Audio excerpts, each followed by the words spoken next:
Shalom, brothers and sisters. In our Lord Jesus Christ, I would like to tell you there are 39 books in the Old Testament. There are 1 Genesis, 2 Exodus, 3 Leviticus, number 4 Numbers, number 5 Deuteronomy, number 6 Joshua, number 7 Judges, number 8 Ruth, number 9 1 Samuel, number 10 2 Samuel,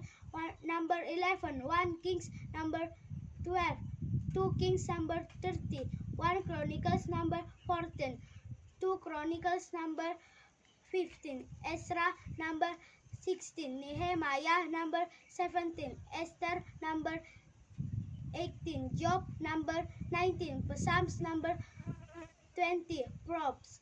number 21 Ecclesiastes, number 22 Song of Song, number 23 Isaiah, number 24 Jeremiah, number 25 Lamentation, number 26 Ezekiel, number 27 Daniel, number 28 Hosea, number 29 Joel, number